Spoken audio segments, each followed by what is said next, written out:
Is there anything that grabs our attention more than a good sex scandal? I operate in two spheres. I operate in the church sphere and in the army sphere. And there's some connecting thread in between the two. Number one, we value our leaders in each. Number two, and you just look back at recent history, our leaders are prone to this moral, ethical, and sexual failure. As a matter of fact, I have books on my bookshelf from church leaders and army leaders, books that have really laid a foundation of my leadership philosophy, and these guys have fallen that way.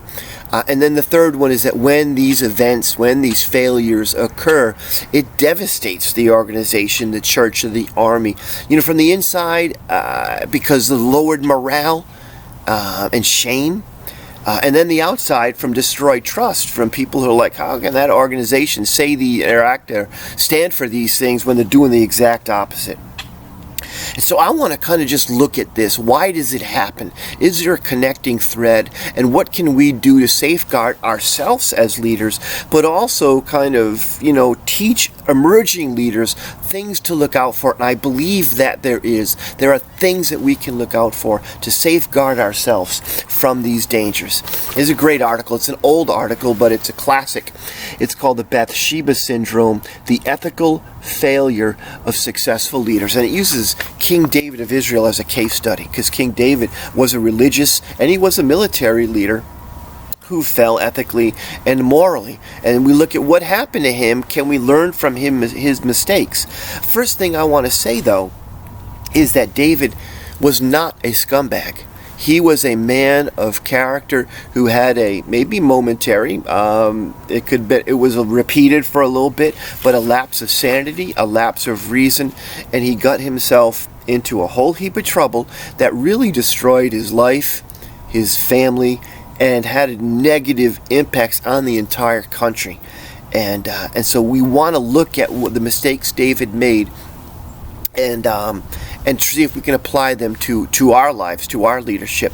But in the article, this Bathsheba Syndrome article, there's a quote here, and it's really the basis of what we're going to talk about. And the author says that embedded in success are the seeds that can lead to downfall. Benefits come as we emerge as leaders, but those benefits have a dark side. So what we're going to do is we're going to look at David's story. We're going to look at those benefits that he got from becoming and being the leader. But we're also going to look at those dark sides, those places where we can get off track and find ourselves in the middle of a huge scandal. So let's look at these things from 2 Samuel chapter 11, beginning with verse 1. Verse 1 says, "In the springtime, at the time when kings go off to war, David sent Joab out with the king's men and the whole Israelite army. They destroyed the Ammonites and besieged Rabbah, but David remained in Jerusalem." So what we have here is just kind of setting the stage. David sending his army to go out to do what army does, to win its nation's wars. And David, he made his reputation from being a great military hero, but this time he doesn't go out there with them. So a situation starts when David is somewhere he's not supposed to be, okay? And so this brings up one of the benefits of leadership.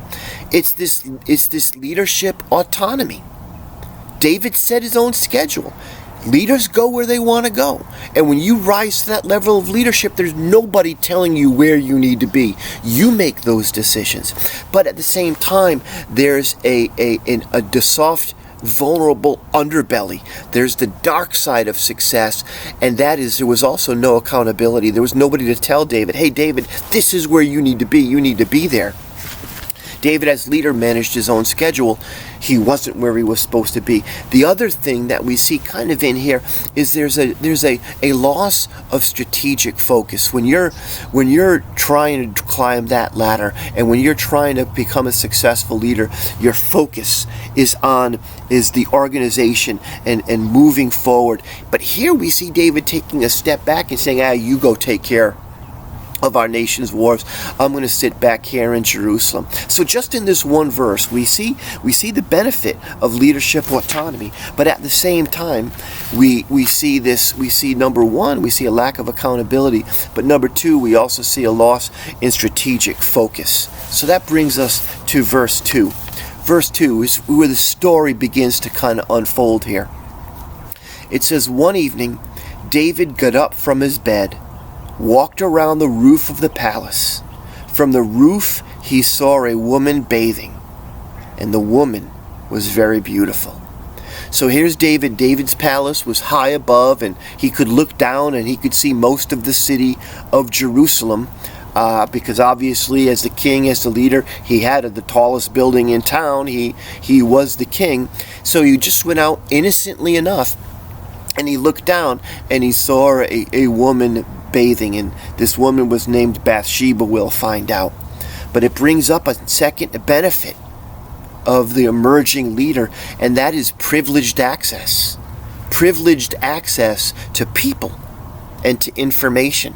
David had a vantage point where he could see things nobody else could see. And this is what you get as a leader. You get information. You get to know everything about everybody. And you are briefed on every little thing that happens.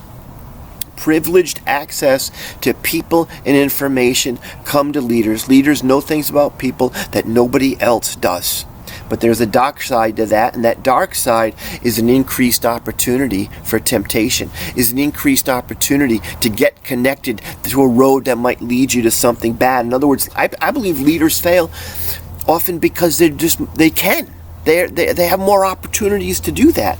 And if you combine this privileged access and this increased temptation to a loss of strategic focus and to no accountability, you can see that we're building this kind of stew here that can really, really expose or set up a leader for failure. Okay, so we see here, David is not where he's supposed to be, and now because of his privileged access, he sees something that he shouldn't see. Okay, now verse 3. And 4, it says, David sent someone to find out about her. The man he sent said, she is Bathsheba, the daughter of Eliam, and the wife of Uriah the Hittite. And then David sent messages to get her. She came to him, and he slept with her. So David now is traveling and in the middle of this kind of slide. Okay? Innocently enough, he starts out, he sees her, but then and here's the benefit, okay?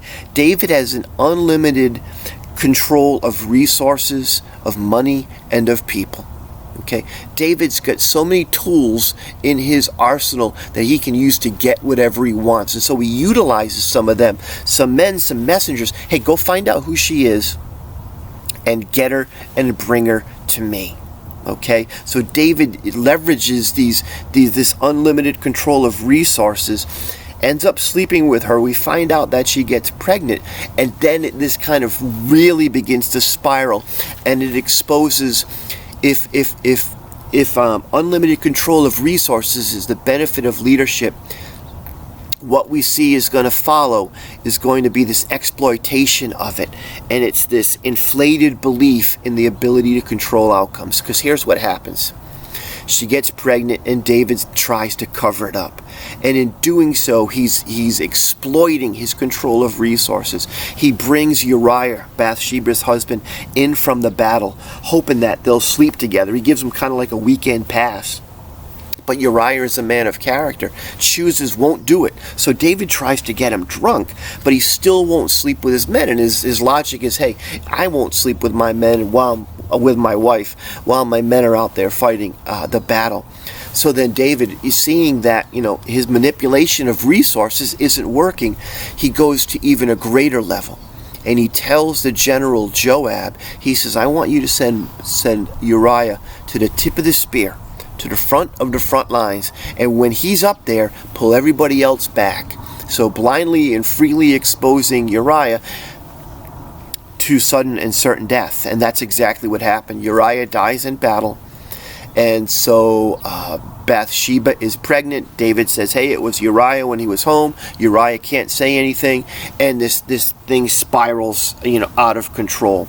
But what we have here is David with this inflated belief that no matter what happens, I can manipulate the outcomes because of my unlimited control. That is the dark side of leadership. And the consequences that we see here, if you follow David's story, his family gets all messed up, his life begins to get ruined, and the nation begins to kind of rot away, ultimately leading to their downfall as a nation years later.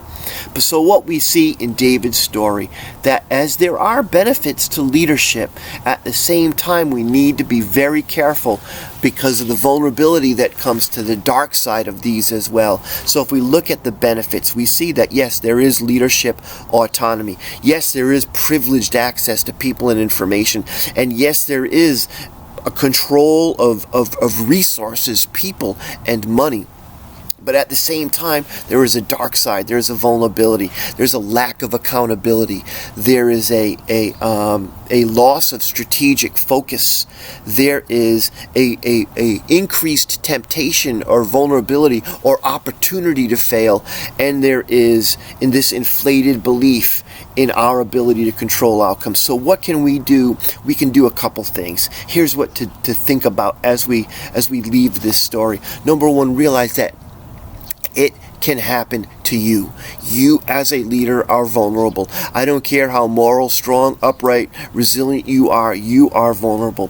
Number two, live a balanced life. Okay, if it is all work and no family and no play, you are out of balance and you become even more vulnerable. Take the time to be with yourself, your family, your God, and enjoy life a little bit. Number three is to stay focused. Okay, your privileges that you earn as a leader are to help the organization. Okay, not to advance yourself or your agenda. Number four is build a solid team around yourself. Maintain accountability. Don't have yes people surrounding you. Have people that will tell you that you're not where you need to be. And then finally, number five, realize that there really is no such thing as moral and ethical leadership. It's just good leadership.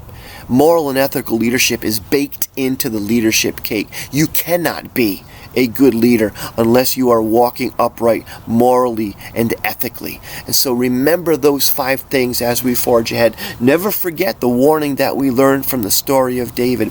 Walk in peace, have the best day possible, and stay awesome.